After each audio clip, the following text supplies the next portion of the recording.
It feels right to recognize and affirm Black voices tonight, even as I know we will discuss the formidable challenges Black opera singers have experienced throughout history to the present. We must lift every voice as we affirm that Black lives matter. I want to extend my thanks to the Alumni Chorus leaders, President Jenny Hammond from the class of '90, you've just heard from Jenny, Vice President Lynn Milliner from the class of '81, and Treasurer Jocelyn Thornhill from the class of '90. I also want to thank our panel moderator, my colleague Daphne Lamoth, a full professor of Africana Studies and an accomplished violinist. And finally, I want to thank the maestro, Jonathan Hirsch, for organizing this encore event, for upholding social justice and joy in every performance that he leads, and for ensuring that Smith students and alumni across generations continue to raise their voices. Thanks so much, everyone.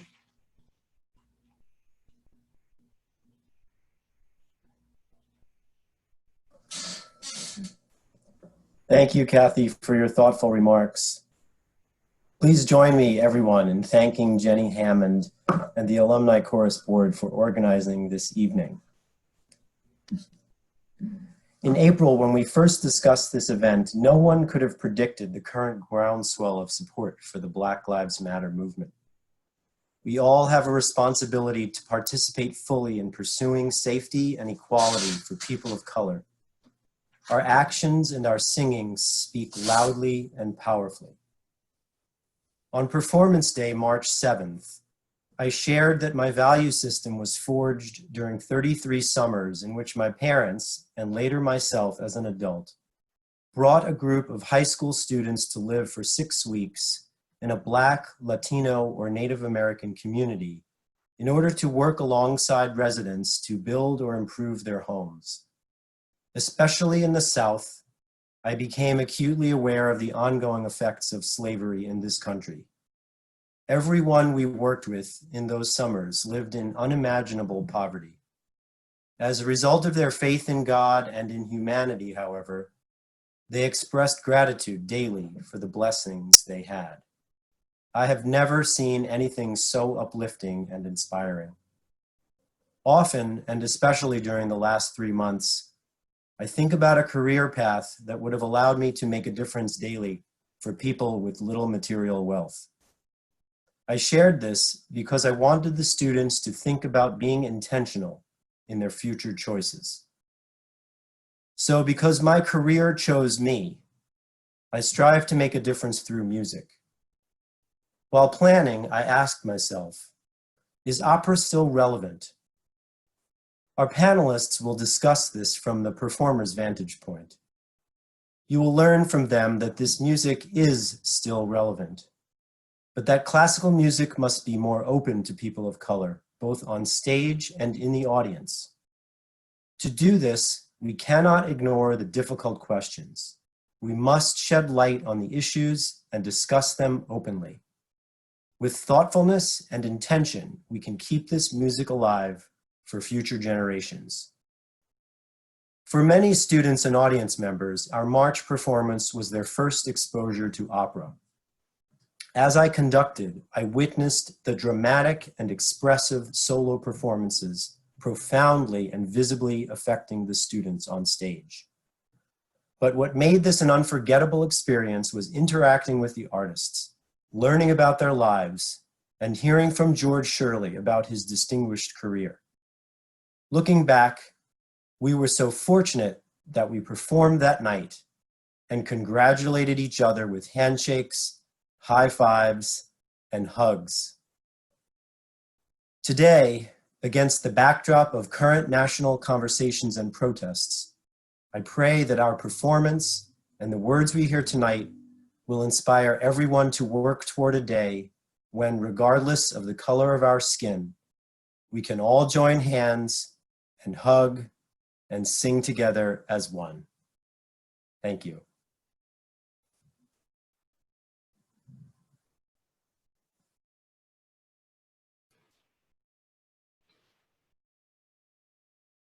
Hi, everyone. I hope that my Wi-Fi holds out. I've been having some issues today, but I hope you can all hear me clearly.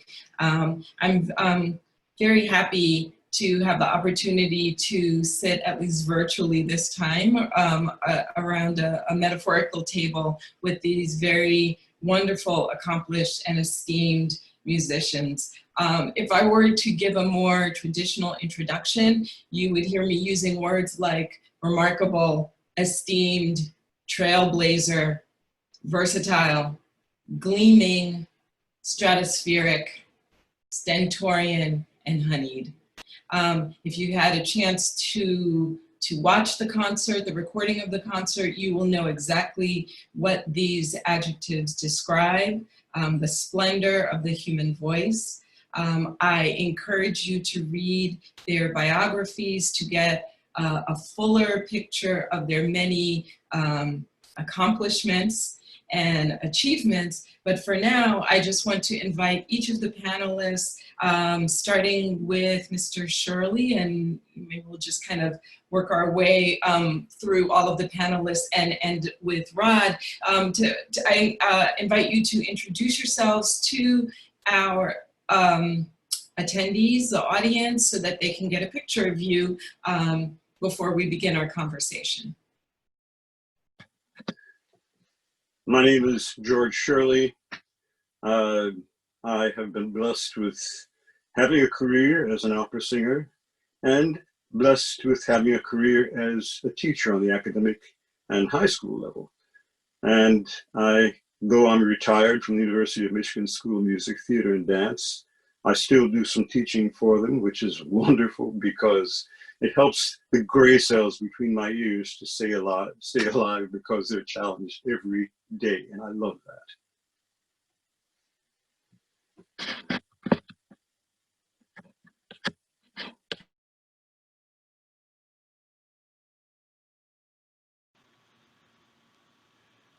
Good evening, everyone. I'm Timothy Jones. I'm a singer, and I'm also a professor at the University of Houston. I've come about by hard work and a lot of help from very beautiful people, a career that I love, and I love sharing my ability to sing, to teach others to sing, and I try to do that from a point of compassion.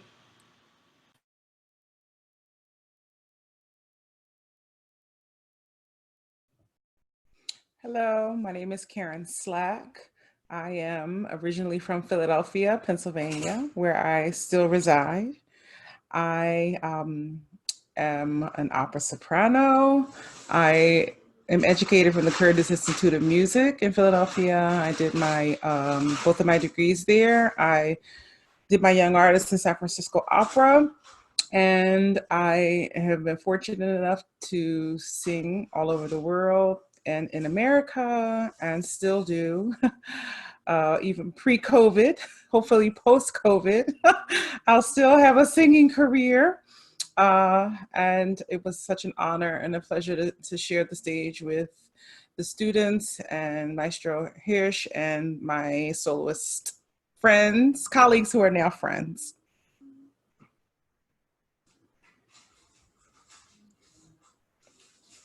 Hello, my name is Roderick Dixon, and I'm a tenor. And I'm happy to be on with the panel this evening. And by way of New York City, and currently reside in Chicago. And it's truly a pleasure and honor. Thank you.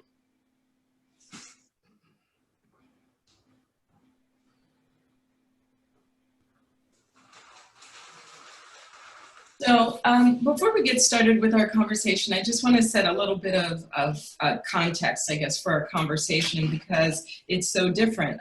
We're, let's see, about 2.5 months since we last were in the same room together. And as I was thinking about this evening's discussion, I found myself really being transported back to this magical evening, which was the evening of the Oratorio, the concert.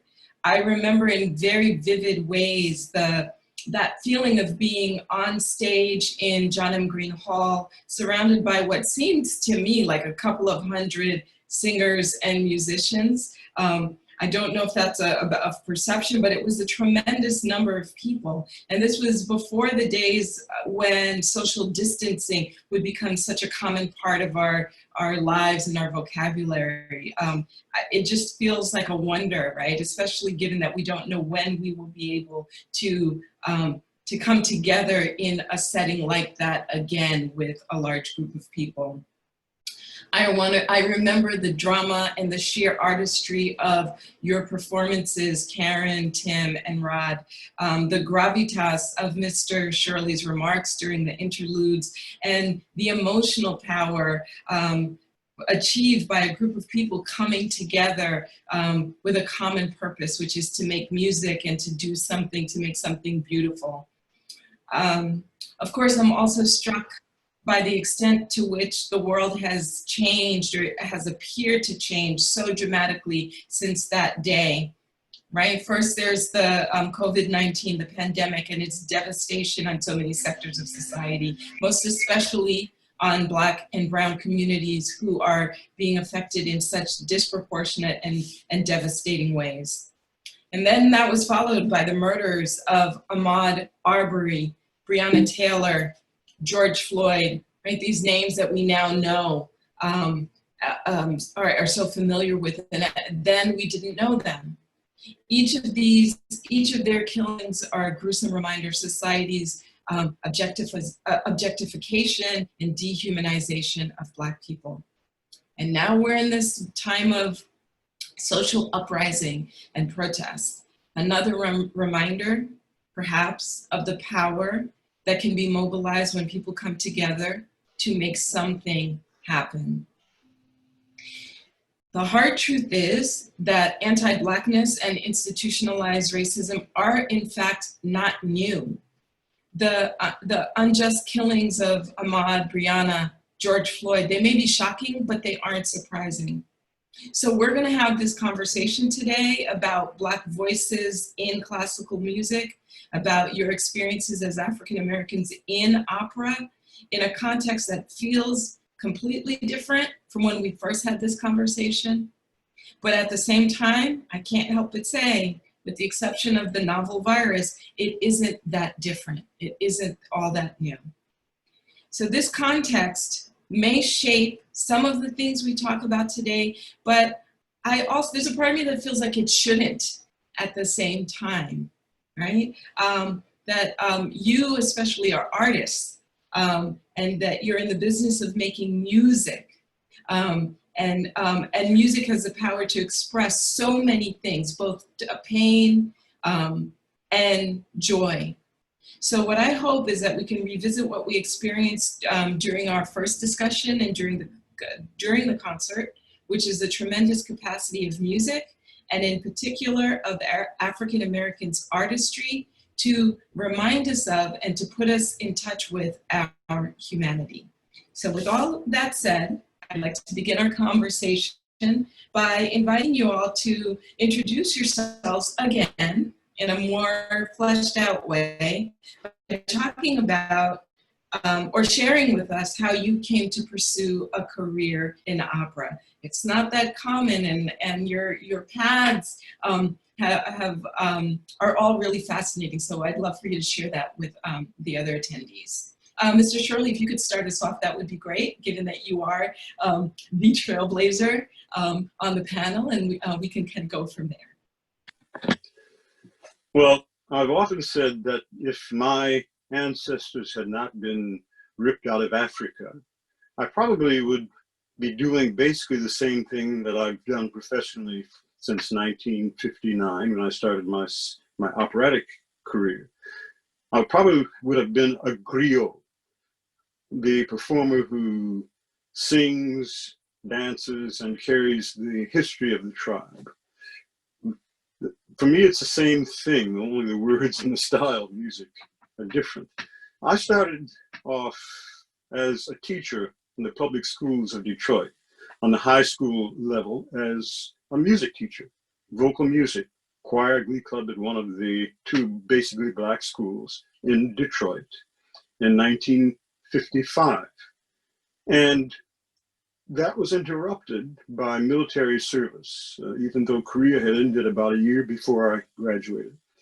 The draft was still in force. So I found myself drafted into the military in the summer of 1956. I heard about a new organization, a singing arm of the United States Army Band at Fort Myer, Virginia, the Washington, D.C. area. And they were founded early 1956 before I was drafted. And they were recruiting students across the country. If you were a young man who sang and you were facing the draft, then it was natural for you to try to audition for this elite chorus. 3 of my friends from Wayne went and auditioned, and they were accepted. And it was a 3-year deal. I decided for 2 reasons that I wasn't going to go and audition because, first of all, the Army Band had been founded in 1926, I believe, by General Pershing, and had never had a black member. So I thought there's no reason for me to waste my money to go on audition because I don't have a chance of a snowball in Hades of getting into this organization. Plus the fact that it was a 3-year deal and I didn't want to spend 3 years in the Army. I wanted to spend my 2 years, get out and return to Detroit and resume my teaching career.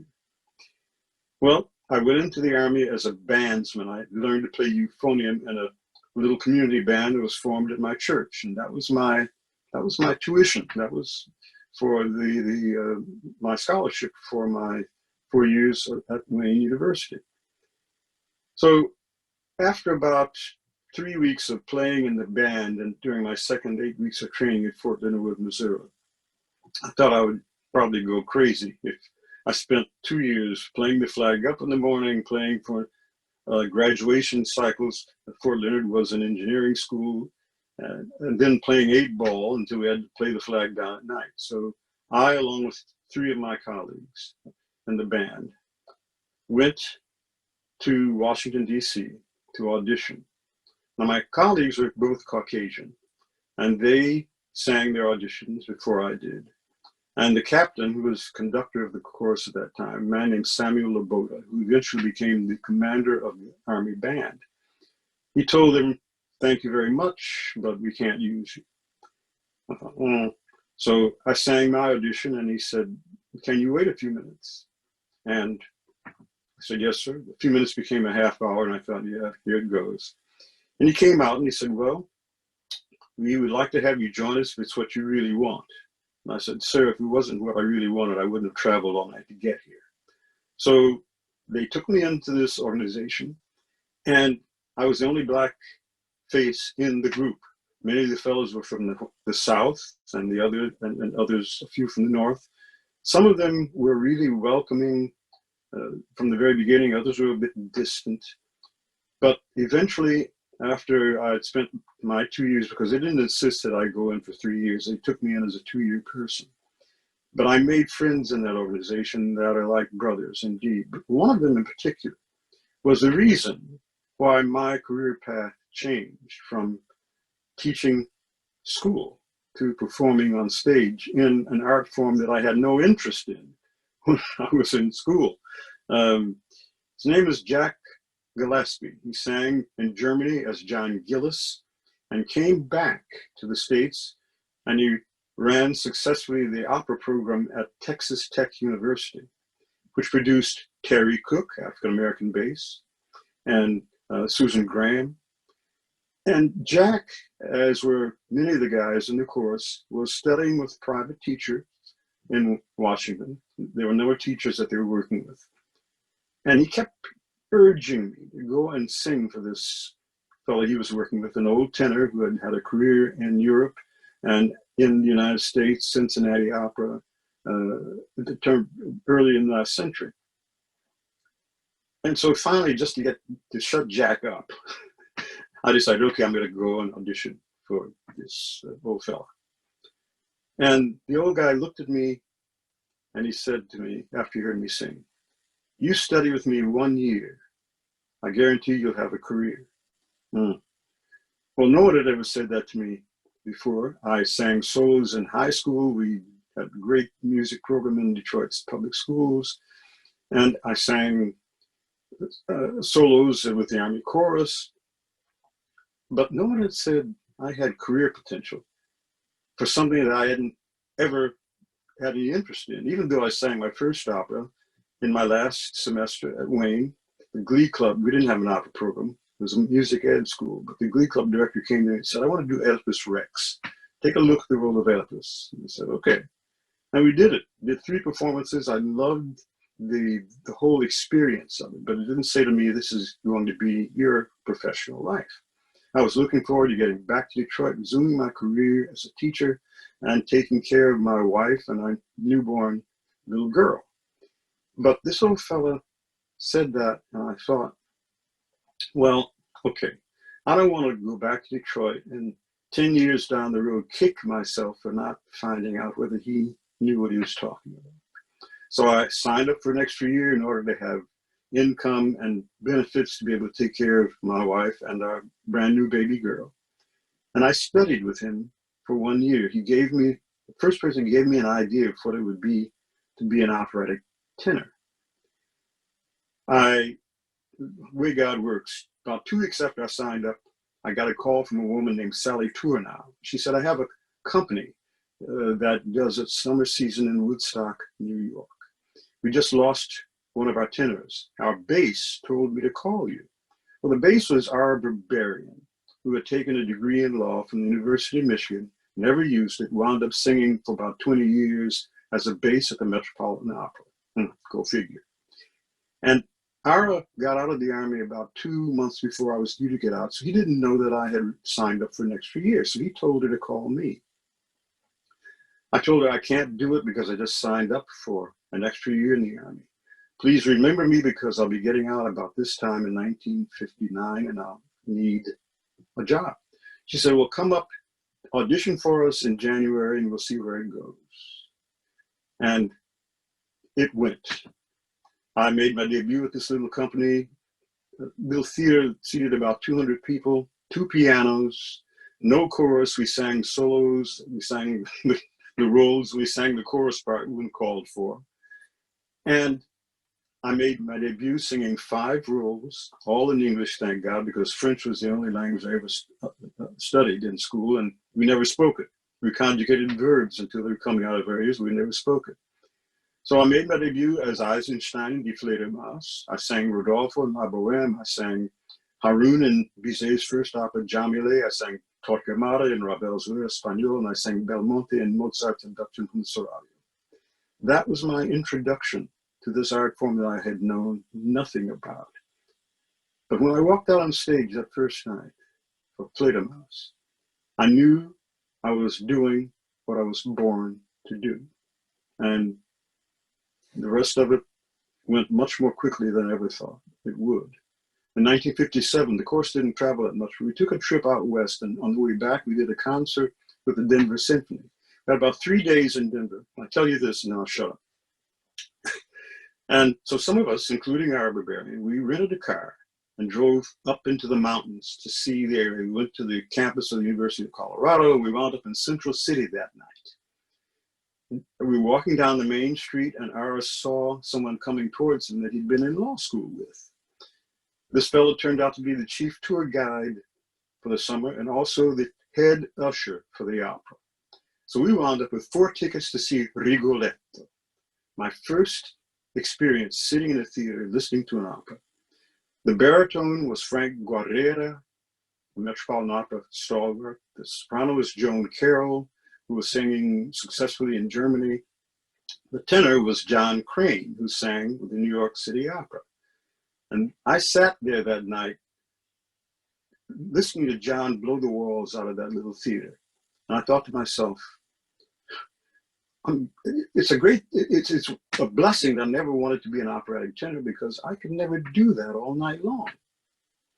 Little realizing that 4 years later, I would make my Metropolitan Opera debut in Così fan tutte with Frank Guerrera, and 2 years later, sing Alva in the American premiere of Alban Berg's Lulu with Joan Carroll in Santa Fe. So I tell my students, just do the work, study. You don't know what's going to happen. At this point, you will find out, but do the work so be prepared for what comes. So that was my introduction into the profession.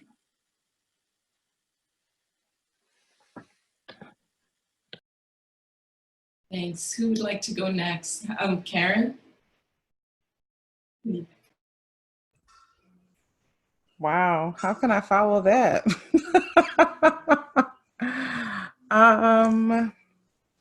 Thank you, Mr. Shirley, for your immense, incredible inspiration for stepping into your destiny so that so many of us could see it as a possibility.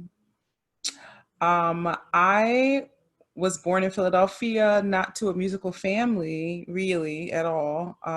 Although my parents loved Motown, they loved soul music. So I grew up with music in my home. My father was a basketball coach, and my mother was a high school athlete, but she worked at a hospital. So going home when I was 14 years old from arts high school. I went to the Philadelphia High School for Creative and Performing Arts. And coming home as a 14-year-old telling my parents I wanted to be an opera singer, they were very surprised. That was not something that I ever thought I would aspire to do. But my high school teacher was a gigantic opera fan. We would listen to Maria Callas, Jesse Norman, Kirsten Flogstad, all of the great sopranos. And I remember listening to Jesse Norman singing Isolde's Liebe Stott, and hearing Maria Callas singing Costa Diva. And I said, I want to be able to do that someday. I didn't know how it was going to happen, but I knew that I wanted to be able to do that. And my first opera, I was 16 years old, watching Denise Graves sing her first Carmen before she had gone to the Metropolitan. I think the next year she was supposed to sing Carmen at the Met. And to see her up there on the stage, I definitely said, that's definitely, yeah, this is what I want to do. And so the Philadelphia School District paid for me to have voice lessons and paid for me to have piano. And my first year of college, I went to the University of Hartford, and I needed money to go back to school. So I entered this competition called the Rosa Poncel, who was a very famous American dramatic soprano of the 20s and 30s. Actually earlier than that. But anyway, I entered the competition as an 18-year-old, and I won the competition. It was in Alice Tully Hall on the stage, 4 rounds.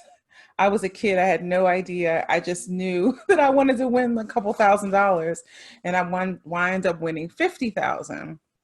And so I moved to New York City, studied under their auspices, had Italian 3 times a week, piano 3 times a week, voice lessons and coaching with Maestro Igor Chichagov, who was one of her accompanists later on in her life.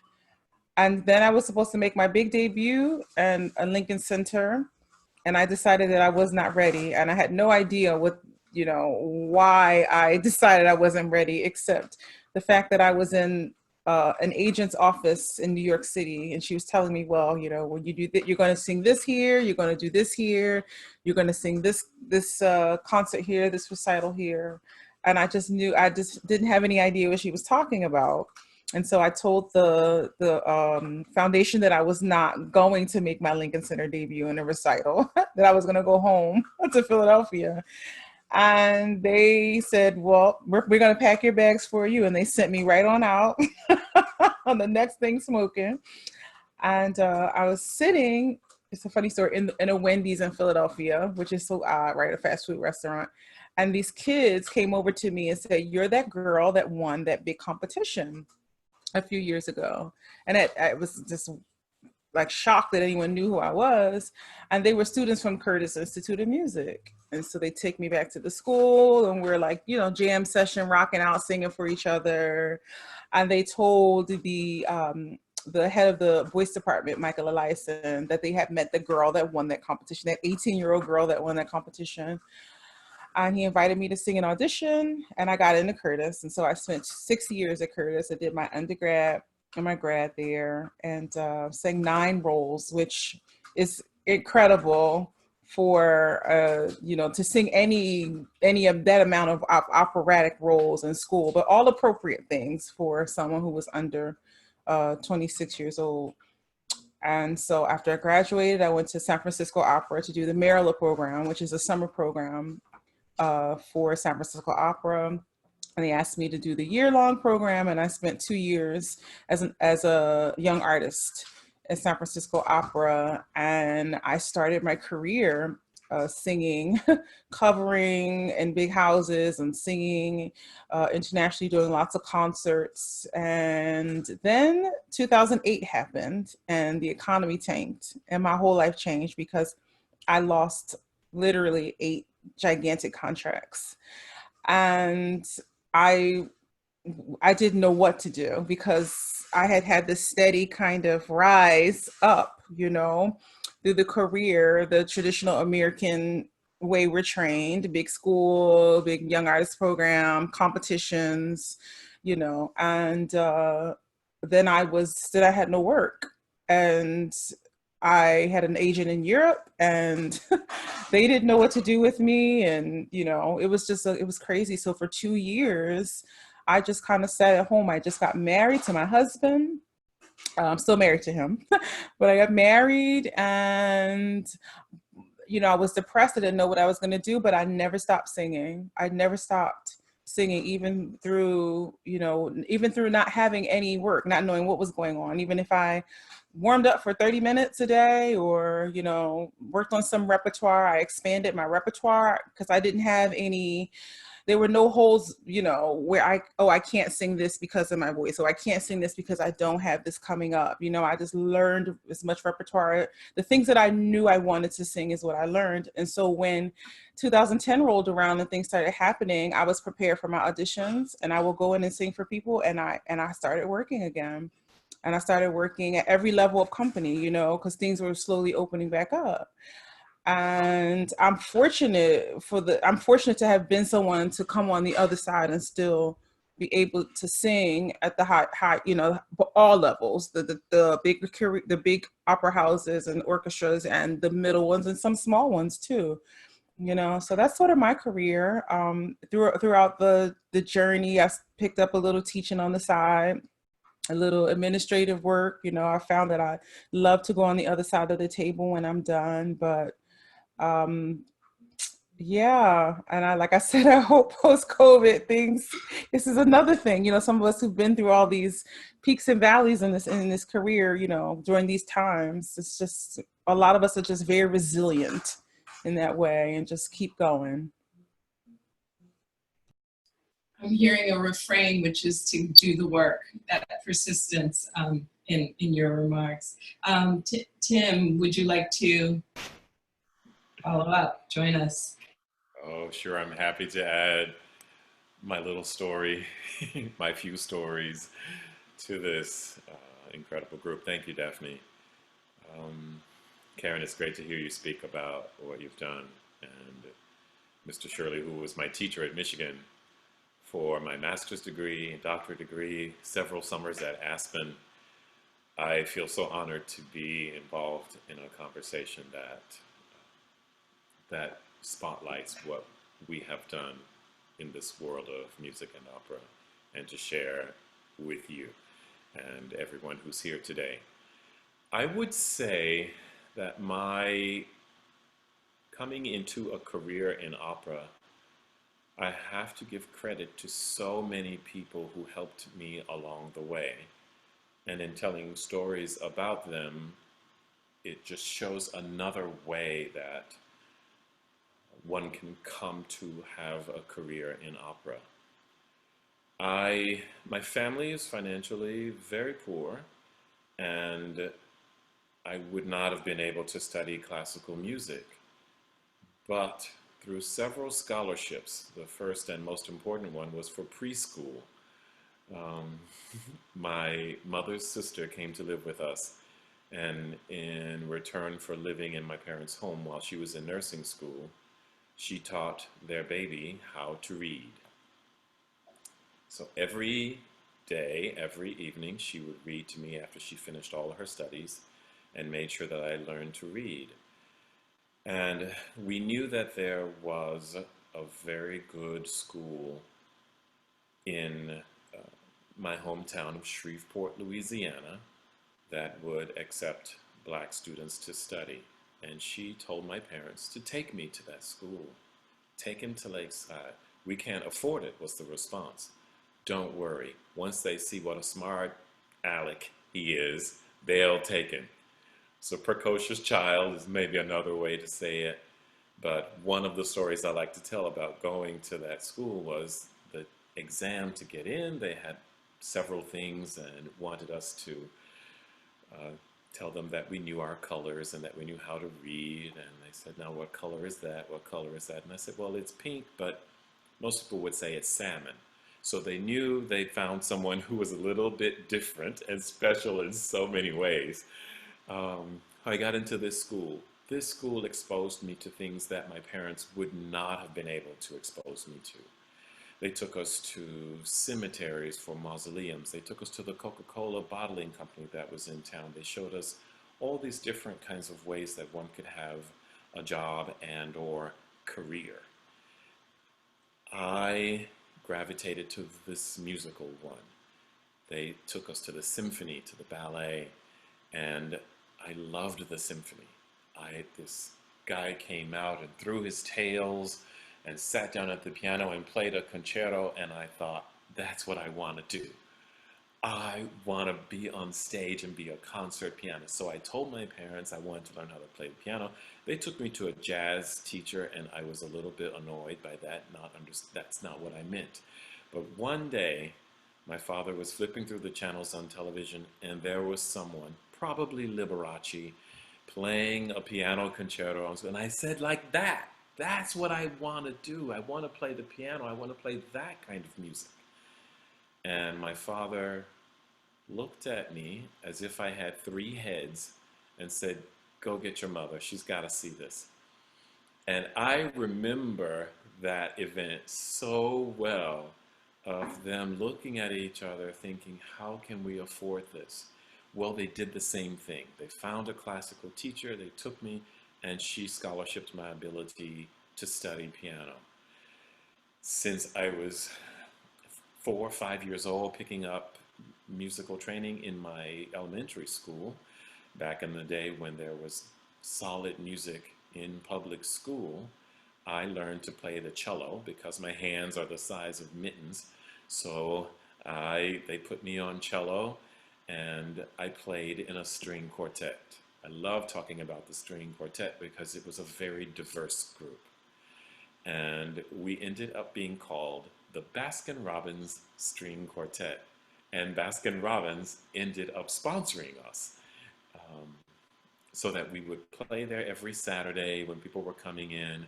We weren't very good, but we played in tune, and we certainly had a lot of joy about our playing. Well, I became more and more exposed to more and more classical music during this time. Realized that my voice was suitable for singing. As a soprano, I had some success. Then my voice changed into this thing, whatever you want to call it, some kind of baritone, some kind of bass. And I had to learn to drive it. All along, I knew I wanted to be a teacher.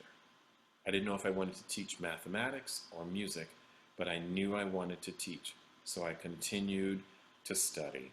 When I went to college, one of my friends, his name's Don Brazil, he had gone to the Nats convention in San Antonio, Texas. And he brought back a recording. He said, I tell you, I went to this convention and I went to a lot of things, but this man, every student who sang for him improved. Some of them became better actors. Some of them became better singers. Some of them he worked on the language. Some of them, everyone got better. You've got to listen to it. And I did. And I knew I needed to have that person in my life. The master class was taught by George Shirley. And I applied to study at the University of Michigan, to study with him. He accepted me. They gave me a beautiful fellowship. I had no troubles to be able to go to an incredible institution and learn so much. For my master's degree, my doctorate degree, I knew I wanted to teach, but they always told me, since you don't want to teach children, you want to teach adults, you need to become a better singer than you are. So get back to work, Jones. I kept working, and the more I learned about oratorio and opera and recital and chamber music, I became more and more in love with that, all along knowing that my true passion was teaching. Every year, I'm so blessed. Every year, I've been able to perform at least one major operatic role. I sing over 40 different roles. I sing opera every year, and I love it. I'm not as passionate about opera in and of itself as I am about educating and teaching my students, but I love it, and it has really changed who I am as a person in a positive way. I feel that I'm able to balance what the world of opera needs with also being true to my soul of giving to other people as well. And it wouldn't have happened without opera and the incredibly beautiful people who gave me what they had to offer.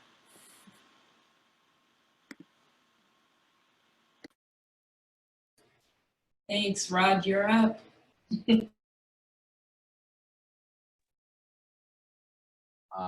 Okay. Hi, everybody. Thank you. It's been wonderful listening to my colleagues speak, and I've enjoyed working with them as well, and to Smith College and to Maestro Jonathan Hirsch. Thank you for this opportunity as well. Daphne, it's good to see you again. And to Maestro George Shirley, it's always a privilege and an honor to be on with you. Um, um, there's so much here, but I'll try to make this really succinct because we have a lot to talk about.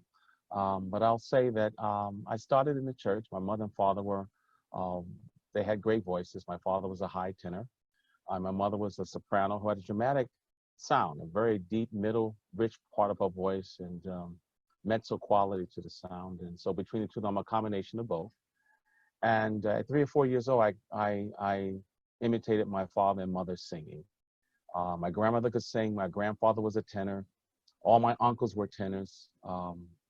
And so my father was a classically trained pianist and a jazz pianist, and he was also a preacher in Queens, New York. So I grew up playing church services. So our standard liturgy service, he included classical music. He demanded to read hymns. He taught me hand exercises, the Bach two-part inventions. I started at 5 and 6 years old learning that music and playing for church service. So I knee high as a duck, and I could not reach the floor, but I would play for our church services. And so I did that in my entire life from 5 or 6 years old until I left to go to Chicago in my 20s. But in between that time, I was fortunate to learn a gospel music. I handed Messiah. We did all of that in church, anthems and hymns. And then at 5th grade, I went to Brooklyn Boys Choir to be a second soprano in New York City. It was somewhat like the Harlem Boys Choir, but the Brooklyn Boys Choir and the Bach Magnificat and all of that boy choir repertoire, I learned that at the 5th grade. And then my voice changed and junior high school, and they knew I could sing. So I was singing Frank Sinatra. That's funny, my way. And but then I ended up at Music and Art High School up in Harlem. And so I had to make the trip from Queens, New York, there for 4 years. And I would study piano and ear training and voice at the Harlem School of the Arts in the afternoon. And I also had the propensity of writing music too. And so I would teach the gospel choir at Music and Art in the day at 7th period class. I would take my classical music stuff and learn all my recital repertoire, 24 Italian art songs and things like that, the Music and Art. And then in the evenings, I would go take piano lessons with Craig Urquhart, and that's a very important person in name to remember. And I also studied voice with Barbara Mahanjan and Jonathan Sprague. So what happened at Music and Art my last year, and Maestro Shirley talks about these divine interventions all the time, they were asking me where was I going to go to college. And oddly enough, I didn't have a school. I was ready. I had auditioned for one institution, but they did not take me, I was shocked. But those things happen. And so a couple walked up to me from the Osceola Foundation and said, well, would you like to go to Juilliard or would you like to go to Mannes College of Music? Because I was singing the baritone role in Estou Não Sinterius from Camina Burana for the last semi-annual concert at Music on High School. And I said, well, yeah. So he said, well, why don't you go to Mannes because my daughter's on the board there. So I went to Mannes in September, 2 days before school started, and I sang Già il sole da Gange. And Dr. Dean Kaufman at the time, Charles Kaufman, said, how would you like to go to school here? I said, sure, but my parents cannot afford it. He said, you can go to school here as long as you want to. So I was at Mannes College of Music for 7 years, and they sent me to Italy to study twice, France to study at the American School as well. And what happened there during that 7-year period of time at Mannes College of Music, studying with Thomas Coltice, I spent some time with Regine Crespin. And I was there that summer at the American School in Fontainebleau. And around the corner, out of the blue, came Craig Urquhart, my piano teacher from the Harlem School of the Arts. And he happened to be the assistant to Leonard Bernstein. And he walked in, he said, Roderick, what are you doing here? I said, I'm studying with Regine Crespin, I'm studying French. And then Leonard came around the corner, and my good friends, Bright Sheng, who was a composer, and another friend, Chris Guardino, who was another composer. Well, Bright was also studying with Leonard Bernstein as well. And Bright had 5 songs for tenor and piano in Chinese. So I sang those songs. I spent 2 or 3 weeks with Leonard Bernstein in Paris, going with him to the Paris Opera, to the Paris Symphony, spending time with them, and just soaking it all in. And so once I graduated from Mannes after that experience, I ran into Bright Sheng in New York City on 7th Avenue between 57th Street or something like that. And he said, what are you doing? I said, well, just like music and art, didn't have a school, have my master's degree now, bachelor's and master's from Mannes. He said, well, why don't you audition for Lyric Opera Chicago? I'm writing a new opera called The Song of My Noon or Song of My Noon. And who knows, maybe you get into the program and maybe you'll get the lead tenor part. And because I had sung the 5 songs in Chinese for him in France, in Fontainebleau, he said, I think you'd probably be able to sing it. So I auditioned. And guess what? I did get it. And guess what? I did get the lead to the opera in Chinese at Lyric Opera Chicago. And Artis Koenig was the general director at the time. And so I was in the program with there, and I spent some time with William Warfield, and I studied there for about 3 years. And then I graduated from the program there in the early 90s, and then I ended up, for some strange reason, I was on Broadway in ragtime. I ended up doing 3 more tenors on PBS, and then I went back into doing opera again. Then I started doing a lot of classical repertoire, signed with management, and then I was, as they say, a product of having a couple of conductors who sponsored me, who kept me working, helped me with my repertoire choices, and then Maestro George Shirley came along and says, you need to learn Otello, and I've been working with him for the last couple of years preparing the role and also consulting with him about other decisions about my career. So there you have it. And by the way, my lovely wife, Alfreda Burke, is a soprano too, and I'm so grateful to have her in my life because she really makes it possible for me to work as an artist, be a great husband, a great father, and she's a fine artist in her own right. So I'm a very blessed man, so thank you. So thank you to all of you. And you know, in talking about your personal experiences, you've already touched on a couple of things that, you know, I figured we'd be talking about anyway.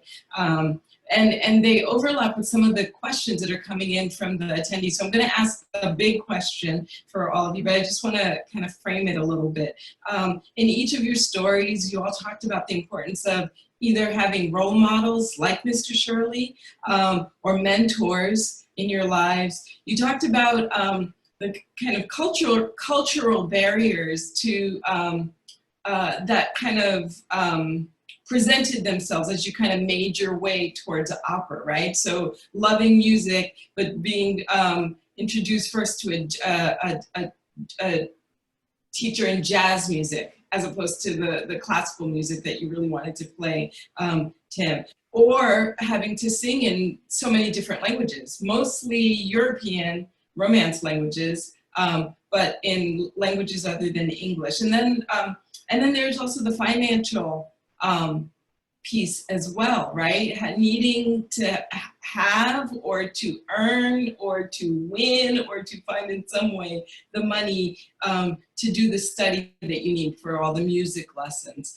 So the question I want to ask you all, and you don't all have to feel obligated to answer, I'm going to leave it free flowing. I'm not going to call on anyone, but just as you feel moved to answer, please do unmute yourselves, is do you think that opera and classical music does opera have a racism problem? What are the barriers for Black people who are interested in, or to bring more Black people, performers into the world of classical music? How have things changed in your lifetimes? How have they not changed? I want to fold into the question of another question that someone asked that is less broad and more specific, but Karen, since you performed in Porgy and Bess recently, it does, I thought you could speak to this as well, and it relates to the question. So the question is, for everyone or anyone to comment on the Met's decision to include Porgy and Bess in the 2019 season. Do you find the opera controversial, offensive? What did you think of the staging? And so I'm just going to kind of throw that out there. We'd love to hear your thoughts about race and racism in the world of opera. Well, let me jump in. I just spent a couple of hours yesterday doing a Zoom panel on Porgy and Bess for Joseph Horowitz, who's a critic and music writer. So this problem, this controversy is still alive and well. But to go to your first question, is racism a problem in opera? Well, I would say, is racism a problem anywhere? It is a problem in the United States.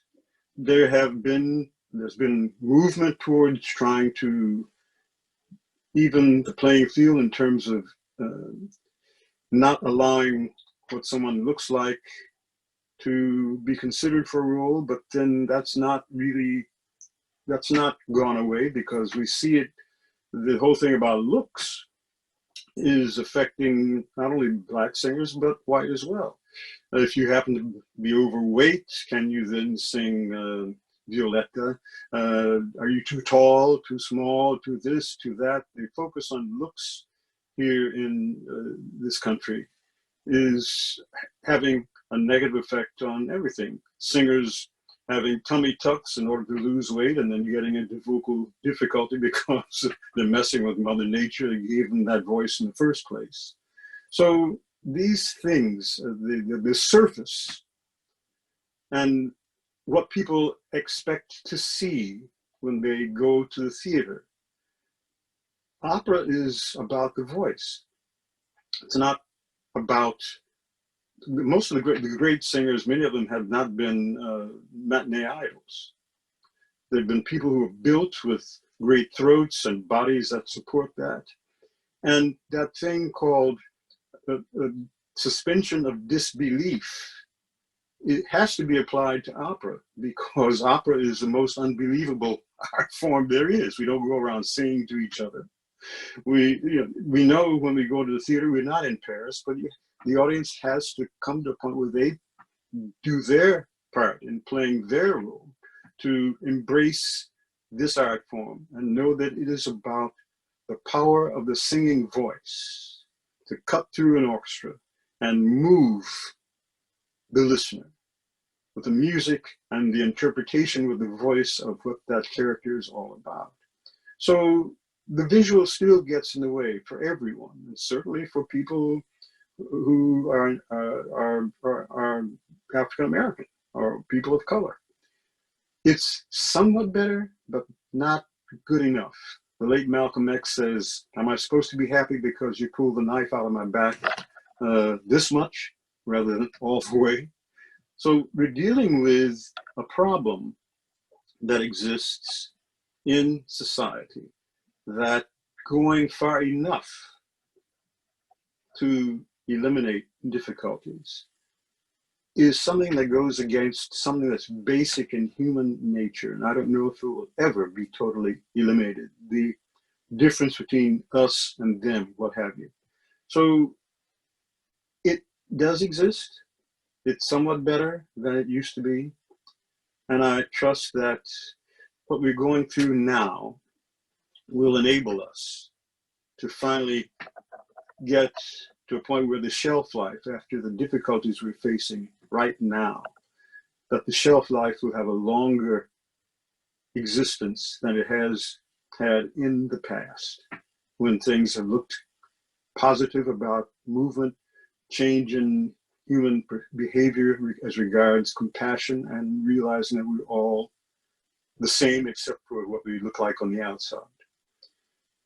We can only pray and hope that this will move us further in the right direction, and that when someone is chosen to sing a role, that it doesn't matter what they look like. It's a matter of what they sound like and how they're able to move this audience with what comes out of them in the way of sound, in the way of interpretation of feeling, emotion. I've got to put my earphone back in because it popped out.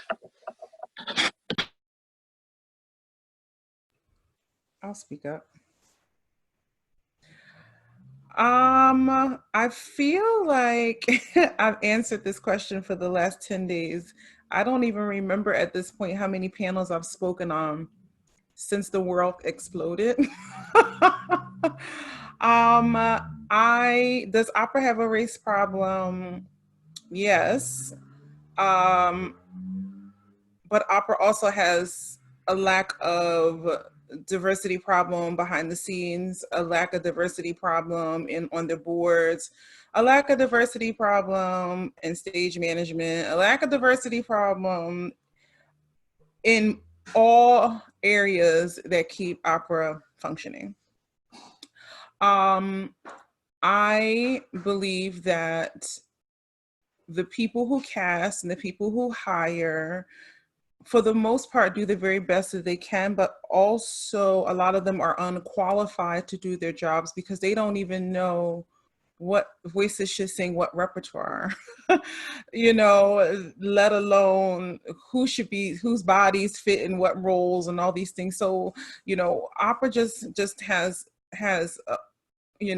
things that it needs to address, as well as problems with reaching out to communities of color in the right way and getting those monies and those funds in to support the opera. Opera is funded by, old money, boards, the boards decide who gets to sing what in the larger houses. The boards dictate who gets cast in what roles and what seasons and all that kind of stuff. And I think administrators, some of them feel oppressed in that way because they can't have the artists that they want, because the boards dictate who gets to sing what roles. I think that things are, of course, that Mr. Shirley said, better than they used to be. But I really feel like in the last 10 years, we've gotten less adventurous and less opportunities for Black singers to sing things outside of Porgy and Bess, or, there's lots of new works that people are doing. But again, if you're not on some administrator's list, you're not their favorite, you're not their friend, you're not friends with their agent, it locks you out of opportunity. So there are a lot of issues. I mean, I think about when I started my career, I graduated in San Francisco in 2002, never ever thinking Black soprano, thinking of myself like that. I just sang what I sang what worked for my voice. I was fortunate to work with great conductors. And then San Francisco Opera got a new administrator who heard me singing Tchaikovsky on the stage with Dolores Zajic, and offered me Serena and Porgy and Bess. And that was the first time I ever felt like, oh, somebody's looking at me in that way. And I asked him, I said, well, you hear me singing Russian on the stage, holding my own with Dolores Zajic and Rod Gilford and whoever else was on the stage. And that's the first thing that you asked me to sing. And so he offered me a couple Mozart roles that never came through, but because I had to say yes to Serena in order to get those other contracts, and then the things never happened. And then once I became, I had a wonderful success in that production, they just started coming. All the Porgies started coming and the offers. And then I realized, okay, this is a different reality. And so I think now that the entire world has changed in the last 10 days, I don't think we're going to go back to the way things used to be. I think that administrators and opera companies who hashtagged the Black Lives Matter realize that the world is watching you, because a lot of them that went on their social media in support of Black lives really got hammered on social media. I'm talking about the largest American companies, because people start telling him, your stage does not reflect your statement that you just made. And then like I said, everything imploded. All these panels came up. What do we do? My phone is ringing from companies that would not contract me in the roles that I wanted to sing. And now I'm in a situation where I'm thrust in the situation where I'm being a leader now for this movement, a leader in speaking for other Black artists for companies that would not give me a contract a month ago. And so it's an interesting time. It's a very interesting time. But what I will say is that the younger generation coming behind me is not going to let it go back to the way it used to be. They are ready to fight for their careers in that way. So that's all I have to say about that.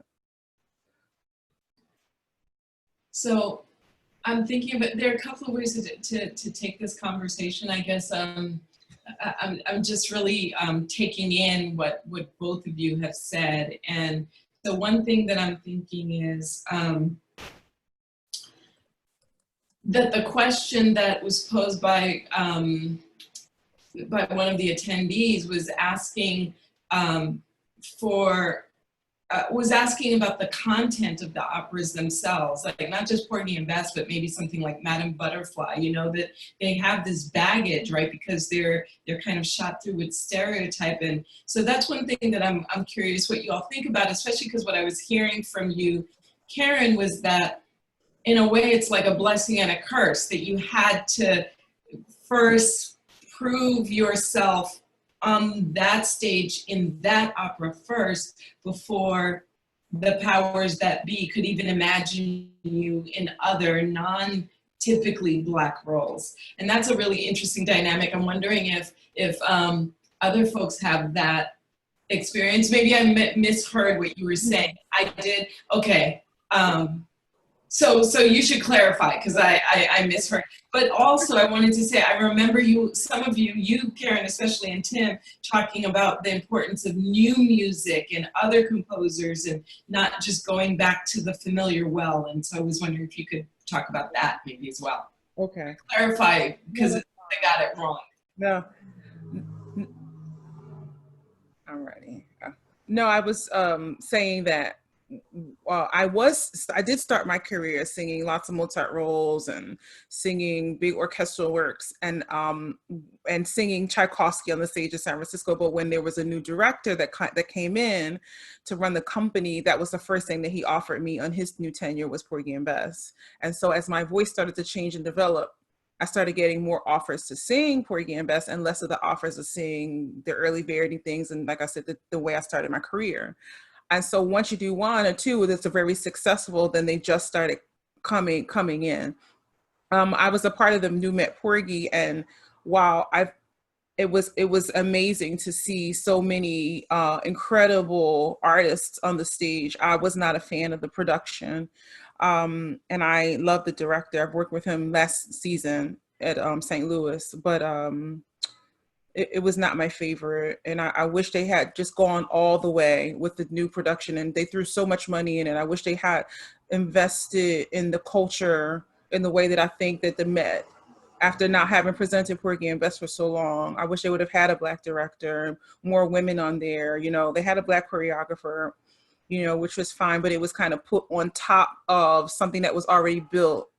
The productions premiered in English National Opera, and it had no dancing in it. I was like, you can't do a Black opera with no movement. That was crazy, you know? So they came to see the show, and then they added choreography for the Met, and it just was something like layered on, but wasn't baked in the cake. And so while it was wonderful to see so many debuts, and, you know, and wonderful for singers to, you know, be seen by the world, you know, because it was promoted so well, I thought that they could have done a better job. Let me, just if I may pop in. In 1965, 4 years after I went to the Met, I was asked by Nathaniel Merrill, who was the house director at the Met, if I would consider doing Sport and Life in a production that he was going to be mounting somewhere, maybe during the summer or at some point. And I told him no, because I knew what the history for Black males was up to that point.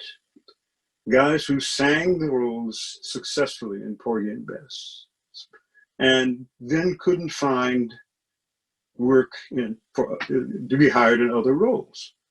And even though I was singing successfully at the Metropolitan at the time, I didn't want to take a chance on doing a good Sport in Life, and I knew I could do.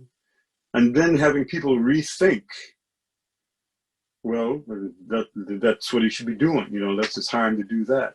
And Karen just saying that this was what happened with her, it surprised me, because generally looking at people like Leontine and so forth, she was able to continue.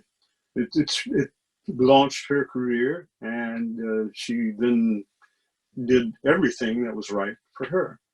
But I knew that if I did Sport in Life, I had a feeling that that'll be it. So I didn't do Sporting Life until I was 64 years old in Bregenz, in production there. Because I figured that at that point, I wouldn't be typecast. It wouldn't matter if I was at 64. I knew I could do one heck of a good Sport in Life. I felt that there's no pimp like an old pimp, so I could do the role and enjoy it and play it to the hilt. As to the characters themselves, for me, they are not stereotypes. They are archetypes. I grew up in a neighborhood that was partly middle class and part hood in Detroit. And I went to school with those folks. I've seen them. They live. And you can take the story of Porgy and Bess and put it in any ethnic ghetto and make everybody white. Those characters are archetypes. Bess is the woman who hasn't the strength to overcome addiction. She's used. It's not just a Black woman, it's a white woman. It's any woman who is of that weakness, that character. Sport in Life is Mephistopheles, snaking himself around, finding opportunity to control people through drugs in this case. Porgy is a man that is crippled by society as well as life, but without losing his strength and his dignity. Even though he takes a life, he takes the life of an evil guy. Crown, I know he's every bully that I ever had to deal with growing up in Detroit. So these are archetypes. They make us uncomfortable because there are no other operas that presently out there that are accepted on the same level as Porgy and Bess. Operas that would show the positive side of Black life. So there's an imbalance, right? Until that imbalance is addressed by composers who write stories write operas about Black life that are redeeming, that are positive from the get-go, then that imbalance will be there. I often point to operas like Cavalleria Rusticana and I Pagliacci that show the wrong side of Italian life. Here again, it's human life. So we need composers, and it's happening now. There are young composers who are writing works. For instance, the opera Blue, which is right on time, about a young Black man whose father is a policeman. And the young Black man is killed by one of the father's fellow officers, right on time. There's an opera about Josh Gibson, the great Black baseball player, the Summer King. So people are moving in the direction of showing a broader view of Black life than one sees in Porgy and Bess. Porgy and Bess it's a great opera like Cav and Pag. It's got all the ingredients that make it so, and that it's still the only opera that the Europeans feel is American opera that they want to put on stage. So correcting the imbalance. If we have operas that reflect, great operas musically and dramatically that reflect the positive side of life, then there is a chance for seeing Porgy in its truer light as being one heck of an opera that deals with human beings that are caught in the noose of poverty, of lack of respect, all those things that are going on now. All you need to do is walk through the big cities and you'll see it happening. They're not stereotypes, they're archetypes. Thank you.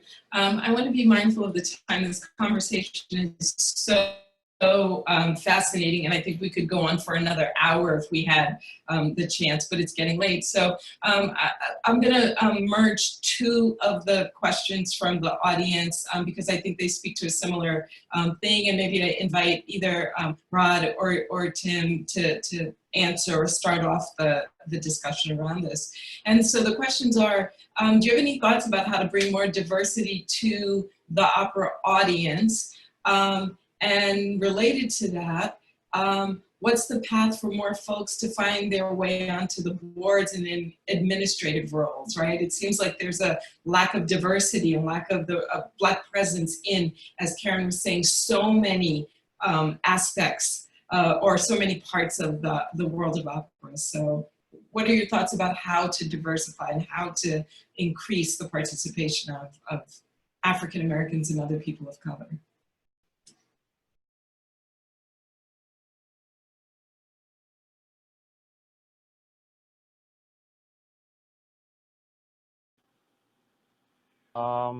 This is Rod.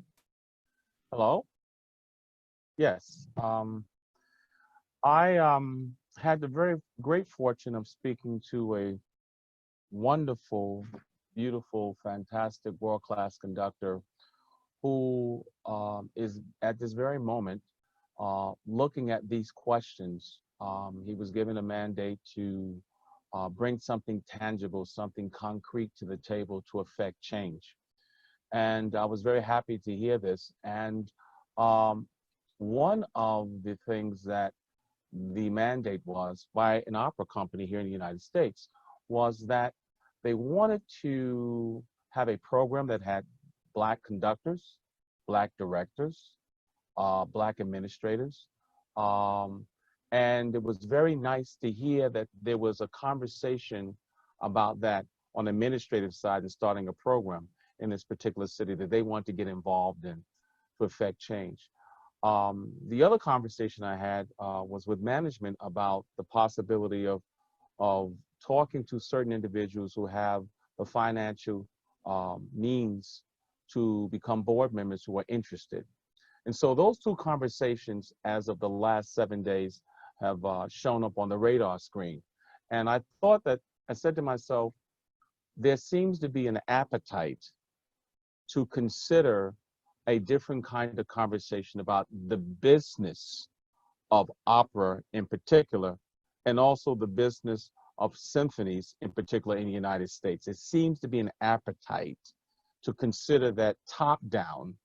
We need board members who understand the industry, who are willing to support, and we also need infrastructure in the industry into the community to affect change.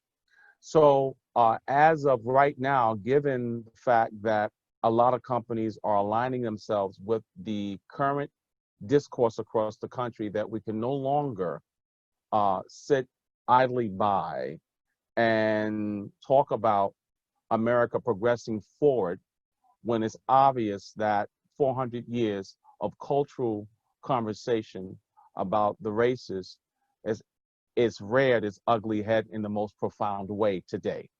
So having said that, I think that board members are now starting to consider that it's not just financial means, but there's a certain kind of consciousness that comes with diversity. A consciousness that is aware of what the community really needs, as opposed to just donating resources. But you need people in strategic positions to curate what a program should be for the community, and then put together the pieces that would effectively help the students not only get the information, execute what it is they're being taught, and given the hope and the confidence to go forward and do those things as instrumentalists or as singers, actors, dancers, so forth and so on. So the conversation now seems to be that we need to put the dollars there. Affirmative action was brought up today. There seems to be a move away from that, and has been for the last 10 or 15 years since Obama's administration and now President Trump's administration. And people felt comfortable thinking that we can move away from those kinds of things. Well, guess what? We can't. We cannot move away from affirmative action. I think this particular board recognizes that. And so I will say that, yes, board members, diversification there, looking for Black conductors, directors, administrators to speak to the institutions and say, here are the effective things that can be instituted to affect change in the community, not only for Black children, for brown children, or Mexican or Hispanic, but all children who are lacking good music education in the school systems across America. And that is really what they're starting to see. There's a conversation happening today. They're not in school right now. They're not in churches right now. They're not in synagogues right now. And they are afraid. I'll tell you this story. And then I know Dr. Jones has some thoughts about this. I just recently heard a superintendent of schools speak to this very conversation, where she decided that because she couldn't have a graduation, she would produce for online a graduation and have each student bring their family of 5, practice social distancing, come in, a 3-camera shot, hand them their diploma, take a family photo, and create a 2.5-hour program on YouTube so all the family members across America can see that young child graduate. And she produced it as a television show. And this is her second one since the COVID-19 situation and all schools closed. What I was not prepared for, she said, one elementary child, and this speaks to the opera company and symphony, and they need to hear this, and others need to hear this. She said, how are you doing? She said, well, I'm not doing so well. This is a grade school student. She said, why? She says, I want to give you my diploma back. He said, why would you want to give me my diploma back? She said, well, because then I will have to leave, and I don't want to leave. I'm safe here. And the superintendent of school said, if I had a regular graduation, I wouldn't have picked up on that because I have thousands of kids, hundreds of kids, actually. She said, well, why would not want to leave? Don't you want to graduate? She said, no. Well, her mother and father are COVID-19. They're in the hospital. She can't see them. Her grandmother was going to cook her a cake for graduation.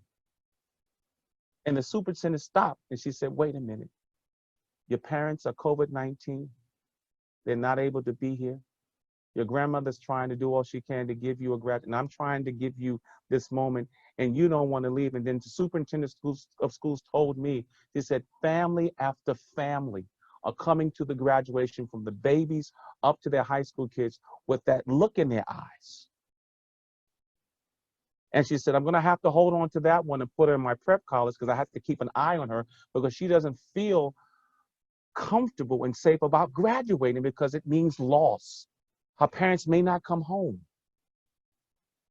And so opera companies and symphonies have to be in touch with those conversations with superintendents of schools who have kids who want to play an instrument, who want to sing, but they come from environments that are being affected not only by health, not only by the lack of affirmative action, but they're also being affected by the way the communities are functioning on the 24/7 news cycle in terms of the news. Fear factor, fear mongering, all of that is playing in front of the kids today. So when this conductor said we have got to do more than just throw money at it, we have to open our eyes to diversification in terms of the discourse about communities working a different way. Now this superintendent of school is a Black woman. Highly wonderful, unbelievable program here in Chicago. But even she was caught off guard. So it's, to me, this is the time where the kids got it right. We're not letting this go. Sorry, but America's going to have to pick up the conversation again from 1866 and move past construction, Jim Crow, and have the right conversation about moving on progressively about all communities working and living in this country as citizens. And the children are watching. And the adults have to come up with the right plans and the right conversations so little kids like that can no longer say, I don't want to take the diploma because it's scary out there. I don't have my mother and my father, and somebody has to tell me something because I want to go where it's safe. So the music industry has to pick up that conversation. Top down, bottom up. And its infrastructure of the business has to understand the street, but more importantly, it has to understand the community. And right now, the children are watching. So their questions, I think, is very important. Board members have to diversify. Infrastructure has to look at affirmative action. And then they have to put programs together that affect change so they can answer the bell to the call that that child put on the table in front of that superintendent. I don't want to go out there. I want to stay here because it's safe. It's scary out there. And classical music is a very disciplined art form. It requires mathematics, foreign languages. So I just say that I'm hopeful that as we have this discussion, more of us will be able to talk to our friends. And let me just say this. The gentleman said to me, he was told because his friends went to a diversity inclusion class that he needs to shut up. He cannot talk, he needs to listen because he's a white male. And I said, excuse me, sir, that's the last thing we need right about now. We need the resources, we need the help, we need the help, we need the help. And I said, you need to speak up because I received all of my blessings from both Black and white people who said, I'm going to help this young man. We need all of us together. And the last thing we need is people to be quiet because they're not Black. No, we need you to stand up and say something and do something. And so I just put that on the table as a share.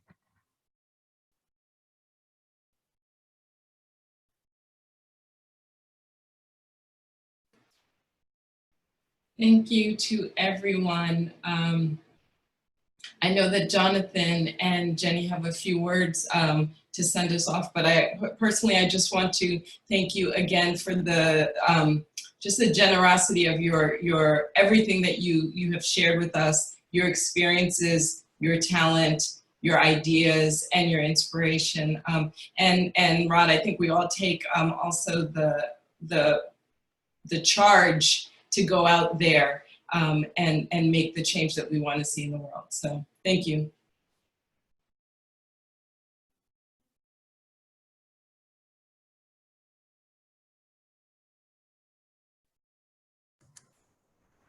Well, I can't say thank you enough to everybody for participating on the panel, and